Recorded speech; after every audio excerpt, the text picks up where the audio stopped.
izzah.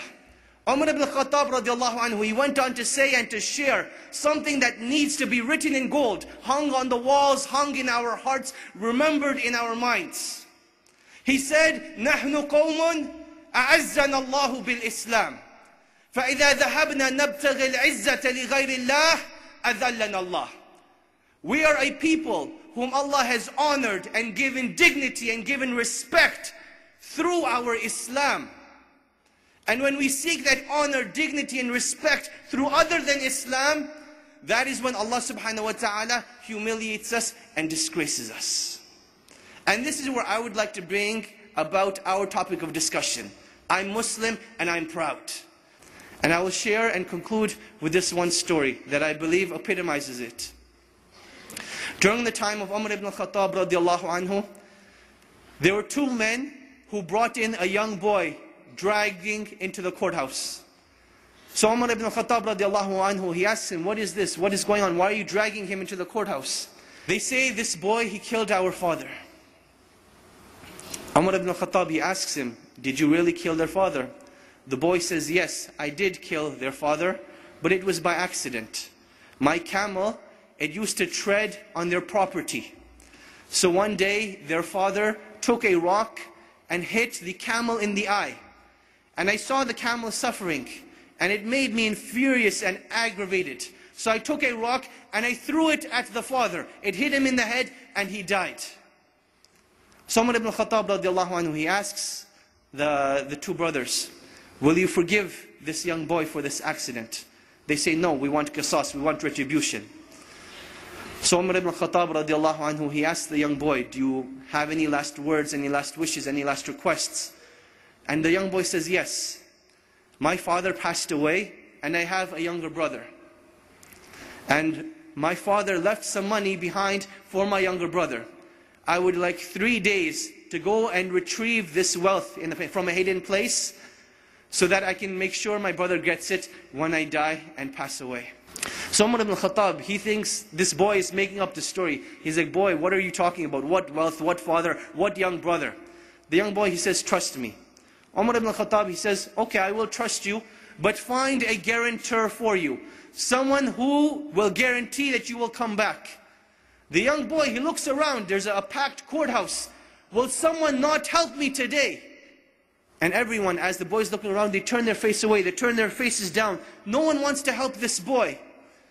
Then from the back of the courthouse, a hand raises up. Whose hand is it? Abu Dhar al-Ghifari radiallahu anhu, the noble and illustrious companion who gave da'wah to so many of the tribes. He says, I will be the guarantor of this boy.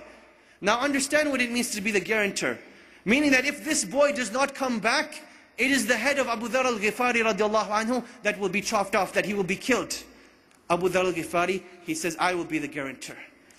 So the boy goes away. The first day goes by, the boy is nowhere to be seen. The second day goes by, the boy is still nowhere to be seen. Asr time comes on the third day. The two brothers go to Abu Dhar al-Ghifari radiallahu anh, and they say, come with us to the courthouse. It is time. Abu Dhar al-Ghifari radiallahu anh says, I will come to the courthouse, but the day does not end until Maghrib. So now Abu Dhar al-Ghifari is walking through Medina with these two brothers. They're going to the courthouse. And the people of Medina are following behind them, all getting to the courthouse to see what is going to happen. It is now the talk of the town.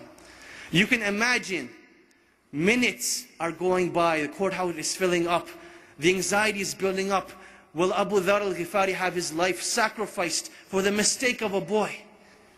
And literally minutes before the adhan of Salatul Maghrib, the boy rushes in. People are now shouting, they're happy, they're wondering what's going to happen, will everyone be forgiven, will everyone be happy, what's going to happen? So the boy comes in, the adhan for Maghrib hasn't gone. Umar ibn Khattab radiallahu anhu, he asks the boy, oh boy, why did you come back? I did not send a spy behind you, I did not send anyone to follow you. What made you come back? He said that I did not want anyone to say that a Muslim gave his word and did not fulfill it. So I came back. Umar ibn Khattab, he turns to Abu Dhar and he says, oh Abu Dhar, what made you want to be the guarantor of this boy. He says, I saw a Muslim in need, and I did not want anyone to ever say that a Muslim was in need and no one was there to help him. So I raised my hand to be his guarantor. The two brothers, they say, when we have people like this, how can a Muslim ask for forgiveness and no one be there to forgive him? So they forgave the boy, and the boy was forgiven.